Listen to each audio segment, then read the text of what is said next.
तुझं नाव काय आहे? माझं नाव विजय सोपान जमदाडे. विजय सोपान जमदाडे. माझा मुलगा प्रशांत विजय जमदाडे यांचा 3/3/2026 रोजी इथे पांबी रोडला ॲक्सिडेंट झालेला आहे आणि पोलिसांनी त्याचा आम्हाला काही व्यवस्थित अहवाल दिलेला नाही आहे. आणि मी कमिशनरकडे गेलो, ACPकडे गेलो, पण मला त्यांनी कुठल्याही प्रकारे न्याय देण्याचं काम केलेलं नाही. एक प्रकारे माझ्या मुलाचा खून होऊन आरोपी बिनधास्त फिरत आहेत आणि मला कुठल्याही प्रकारचा न्याय मिळत नाही. तरी मी हात जोडून मुख्यमंत्री यांना निवेदन करतो की मला लवकरात लवकर आरोपींना शिक्षा करावी व मला न्याय मिळावा ही नम्र विनंती करते. माझे कुटुंब अक्षरशः संपूर्ण कुटुंबावर अक्षरशः दुःखाचा डोंगर कोसळलेला आहे. आमच्या घरामध्ये एकमेव एक कमवता मुलगा होता, तो सगळं बघायचा आणि आता आमच्या घरामध्ये पूर्णपणे अंधार पडलेला आहे. तरी लवकरात लवकर मला न्याय मिळावा याची मी सर्वांना विनंती करतो. याच्यामध्ये कोणाचा सहभाग आहे असं तुम्हाला वाटतं? याच्यामध्ये मला त्या कारवाल्याचा सहभाग असलेला वाटतो आणि त्या लोकांनीच माझ्या मुलाचा प्रशांतचा खून केलेला आहे असं मला जाणवत आहे.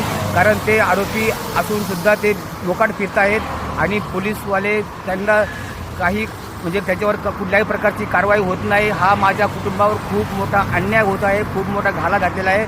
तरी आज 10वा-11वा दिवस आहे तरी मला कुठल्याही प्रकारचा अजूनपर्यंत न्याय मिळाला नाही. खूप दुःख होत आहे याच्यावर. मी देवेंद्र फडणवीस साहेब, उपमुख्यमंत्री एकनाथ शिंदे साहेब यांना मी हात जोडून विनंती करतो की आपण स्वतः जातीने याच्यामध्ये लक्ष घालून मला व माझ्या कुटुंबाला, माझ्या मुलाला न्याय द्यावा. मला न्याय पाहिजे. मी खूप परेशान आहे.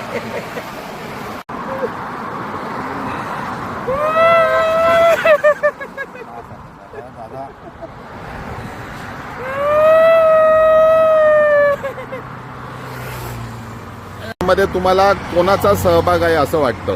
याच्यामध्ये रवी खिमजी, चामुंडा व्यावसायिक, बांधकाम असलेल्या व्यावसायिकाचा हात असल्याचा मला पूर्ण संशय आहे. आणि आज तो आमच्यावर एवढं दुःख असून सुद्धा तो मोकाट फिरत आहे आणि त्याच्यावर पोलीस स्टेशनसुद्धा काही कुठल्याही प्रकारची कारवाई करत नाही. त्यामुळे आमच्यावर खूप मोठा अन्याय होत आहे. तरी मी मुख्यमंत्री उपमुख्यमंत्र्यांना विनंती करतो की आरोपींना लवकरात लवकर शासन व्हावं व आम्हाला न्याय मिळावा ही नम्रतेची, कळकळीची हात जोडून विनंती आहे. आपण लवकरात लवकर ॲक्शन घ्यावी.